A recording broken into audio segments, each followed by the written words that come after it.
Hello வணக்கம். Welcome to Thiranjothi kitchen. நாம இப்போ நாட்டுக்கோழி கிரேவி எப்படி செய்யறதுன்றதை தான் பார்க்க போறோம். கடையில போயிட்டு 1 கிலோ அளவுள்ள நாட்டுக்கோழி வாங்கி கட் பண்ணி சுத்தம் பண்ணி எடுத்துட்டு வந்தாச்சு. அதனுடைய ஈரலத்து எல்லாமே போட்டாச்சு. 2 ஆனியன் கட் பண்ணி வச்சிருக்கோம். 2 தக்காளியை கட் பண்ணி வச்சிருக்கோம். வாங்க எப்படி செய்யலான்றதை பார்க்கலாம். ஸ்டவ் ஆன் பண்ணிட்டு குக்கர் வச்சிருங்க. தேவையான அளவுக்கு எண்ணெய் ஊற்றிட்டு 2 கடுகு, 2 சீரகம், 2 சோம்பு, 4 கிளவுஸ், ஒரு சின்ன துண்டு பட்டை எல்லாத்தையும் போட்டுட்டு ஆனியன் நம்ம கட் பண்ணி வச்சிருக்கிற வெங்காயத்தை நல்லா பொன்னிறமா வர்ற வரைக்கும் வதக்கிக்கலாம்.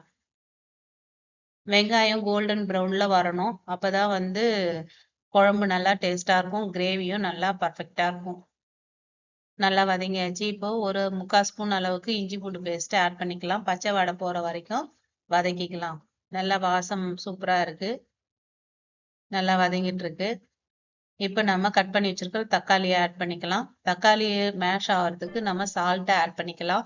இந்த குழம்புக்கு தேவையான சால்ட்டை ஃபுல்லாகவே போட்டுடலாம். நல்லா வதங்கிட்டு இருக்கு. இதை அப்படியே நம்ம கொஞ்ச நேரம் நல்லா வதக்கி விட்டுட்டோம்னா, மூடி வச்சிட்டோம்னா அது இதுவெல்லாம் கரெக்டாக வந்துடும். இப்போ சிக்கன் மசாலா ஒரு 3 ஸ்பூன் போட்டிருக்கேன். கொஞ்சம் போல மஞ்சள் பொடி ஆட் பண்ணிக்கலாம்.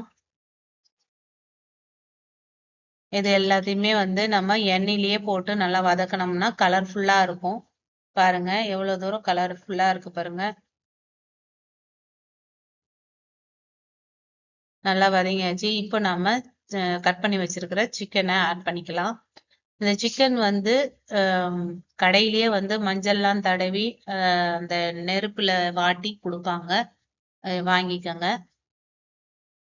நாட்டுக்கோழி பாத்தீங்கன்னா வேகிறதுக்கு கொஞ்சம் லேட்டா தான் ஆகும். அதனால நம்ம குக்கர்ல போட்டுட்டோம்னா 2 விசில் விட்டோம்னா சூப்பரா வெந்துடும். நார்மலான பிராய்லர் சிக்கன் நம்ம குக்கர்ல 1 விசில் போட்டாலுமே போதும். ஆனா இது 2 விசில் போடணும். இப்படியே மூடி வச்சிடலாம்.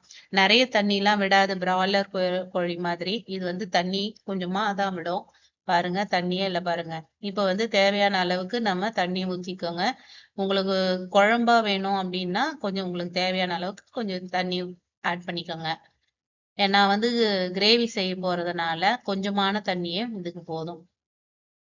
இப்ப நம்ம குக்கரை மூடி வச்சு 2 விசில் நம்ம விட போறோம்.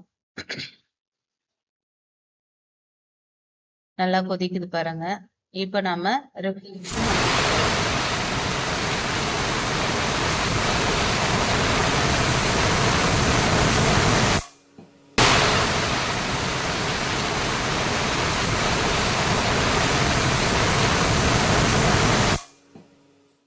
Whistle whistle அடங்கியாச்சு. இப்ப பாருங்க எவ்வளவு நல்லா சூப்பரா இருக்கு பாருங்க.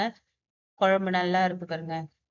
இது நம்ம இப்படியேவும் தோசைக்கு, இட்லிக்கு, சப்பாத்திக்கெல்லாம் தொட்டுக்கலாம். நான் கிரேவின்றதுனால இன்னும் கொஞ்சம் நல்லா திக்காகட்டும் அப்படின்றதுக்காக டவால இதை கொட்டி இது சுண்டுற அளவுக்கு இந்த தண்ணியினுடைய இதுவெல்லாம் இன்னும் கொஞ்சம் சுண்டணும். அப்பதான் நல்லா ஒரு திக்கான கிரேவி நமக்கு கிடைக்கும். ரொம்ப சூப்பர் டேஸ்டா இருக்கு. உப்பு காரம் எல்லாமே பர்ஃபெக்டா இருக்கு. இதுல சிக்கன் மசாலா எப்படி செய்யறதுன்றத நான் நெக்ஸ்ட் வீடியோல நான் போடுறேன். பாருங்க நல்லா கொதிச்சிட்டு இருக்கு. இந்த ஸ்டேஜ்ல நம்ம பெப்பரை ஆட் பண்ணிக்கலாம்.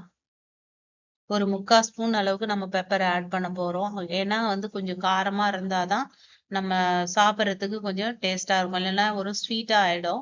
ஸோ அதனால ஒரு 3/4 ஸ்பூன் அளவுக்கு பெப்பரை ஆட் பண்ணிக்கலாம். மல்லியை ஆட் பண்ணிக்கலாம். இது சிம்மிலேயே கொஞ்ச நேரம் விட்டுட்டு இன்னும் நல்லா கொதிக்கட்டும். பாருங்க நல்லா கொதிச்சு வந்திருக்கு. இப்போ நம்ம இறக்கிக்கிட்டு இருந்தா இறக்கிக்கலாம். இன்னும் நானும் நல்லா கிரேவியா வரணுன்றதுக்காக இந்த ஸ்டேஜ்ல நம்ம சூப்பரான ஒரு சிக்கன் நாட்டுக்கோழி கிரேவி ரெடி ஆயிடுச்சு. உங்க வீட்டுல செஞ்சு பாருங்க.